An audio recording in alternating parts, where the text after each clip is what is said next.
Kejayaku sebagai seorang hakim mahkamah session. Assalamualaikum semua. Pada hari ini, saya akan berkongsi dengan anda semua berhubung kejayaan saya sebagai seorang hakim mahkamah session. Sebelum saya teruskan, izinkan saya memberikan sedikit latar belakang saya. Saya Juraidah binti Abbas, berusia 49 tahun dan berasal dari Alustar, Kedah. Kini, saya menyandang jawatan sebagai Hakim Mahkamah Session Alustar, Kedah. Saya memiliki ijazah sarjana muda undang-undang dengan kepujian daripada Universiti Malaya pada tahun 1996. Saya mempunyai pengalaman kerja selama 22 tahun dalam perkhidmatan kehakiman dan perundangan. Antara jawatan yang pernah saya sandang adalah seperti berikut: Timbalan Pendakwa Raya Johor, Peguam Persekutuan Jabatan Peguam Negara, Penasihat Undang-Undang Perbadanan Tabung Pendidikan Tinggi Nasional atau PTPTN, Peguam Kanan Persekutuan Melaka, Penasihat Undang-Undang Kementerian Pertahanan dan terkini sebagai Hakim Mahkamah Session Alustar, Kedah. Sebelum saya meneruskan penerangan berhubung peranan atau tugas saya sebagai Hakim Mahkamah Session, adalah lebih wajar untuk saya menerangkan hierarki atau kedudukan mahkamah di Malaysia bagi tujuan pemahaman anda semua. Apakah perbezaan di antara Magistrate, Hakim Mahkamah Session dan Hakim Mahkamah Tinggi? Saya percaya kebanyakan daripada anda tidak dapat membezakannya. Oleh itu, sila beri tumpuan kepada hierarki mahkamah di Malaysia seperti mana digambar rajah yang dipaparkan. Mahkamah rendah terdiri daripada mahkamah magistrate, mahkamah bagi kanak-kanak dan mahkamah session. Mahkamah magistrate merupakan mahkamah yang paling kecil bidang kuasanya dan hakim yang bertugas di mahkamah ini dipanggil dengan gelaran Tuan atau Puan Magistrate. Manakala bidang kuasa mahkamah session adalah lebih tinggi berbanding mahkamah magistrate.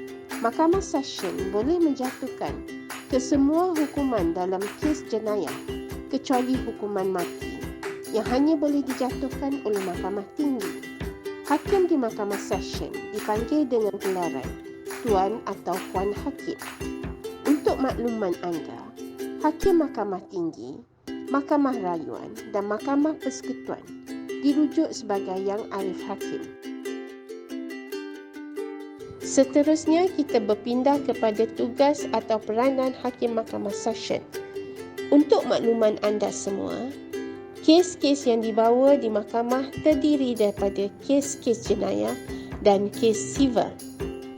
Oleh kerana saya mengendalikan kes-kes jenayah, tumpuan akan diberikan kepada prosiding kes jenayah. Antara contoh kes jenayah adalah mendatangkan cedera parah, merogol, merompak dengan menggunakan senjata dan banyak lagi. Sebagai hakim yang mengendalikan kes jenayah, saya akan mengadili perbicaraan yang melibatkan pertuduhan terhadap tertuduh. Tertuduh di dalam kes jenayah akan diwakili atau dibela oleh peguam bela. Di dalam perbicaraan, saya akan meneliti keterangan dan bukti yang dikemukakan oleh pihak-pihak. Seterusnya, saya akan membuat keputusan sama ada tertuduh bersalah ataupun tidak. Sekiranya tertuduh didapati tidak bersalah, saya akan membebaskan tertuduh.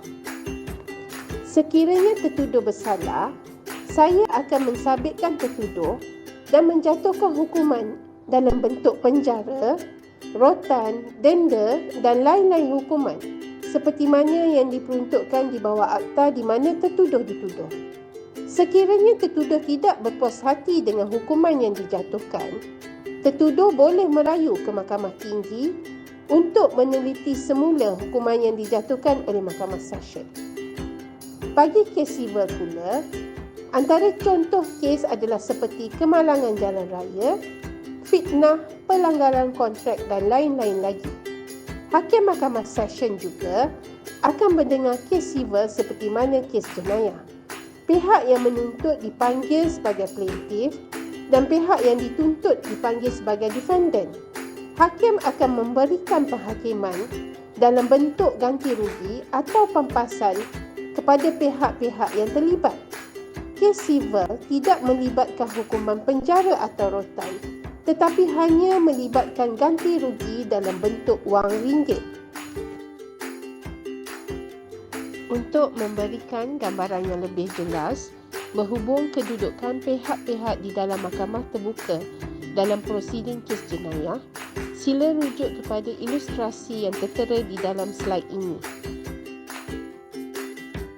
Bagi anda yang berminat untuk mencuburi bidang kehakiman dan perundangan, iaitu menjadi pegawai undang-undang atau bercita-cita untuk menjadi hakim Mahkamah Session, kerjaya ini boleh dimulakan seawal peringkat lepasan Sijil Pelajaran Malaysia atau SPM, di mana anda boleh mengikuti program asasi undang-undang atau diploma undang-undang yang ditawarkan oleh Universiti Awam dan Swasta.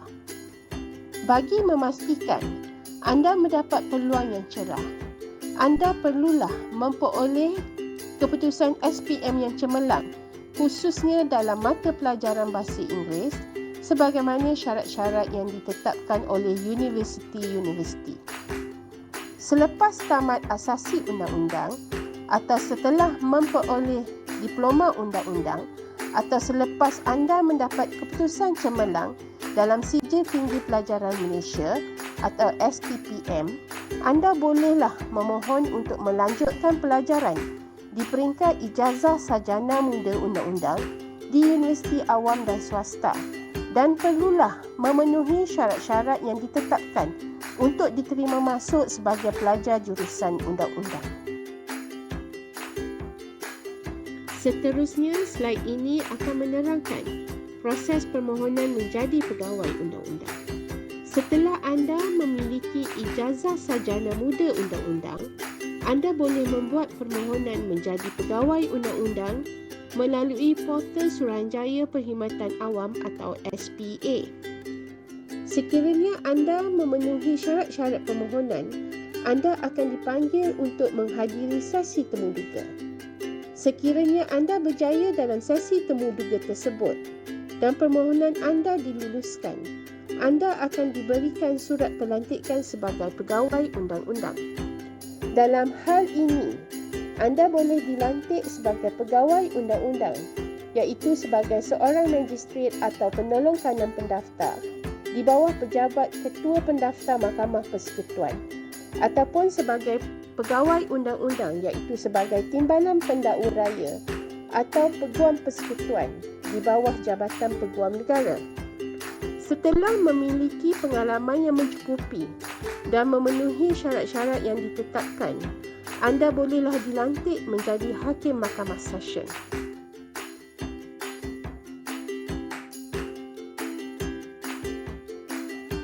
Setakat ini saja penerangan saya dan diharapkan penerangan ini dapat memberikan sedikit panduan kepada anda semua dalam membuat perancangan berhubung kerjaya yang akan anda ceburi kelak. Saya doakan anda semua berjaya dalam bidang akademik dan memperoleh keputusan yang cemerlang bagi membolehkan anda mencapai cita-cita yang diidamkan. Sekian, terima kasih.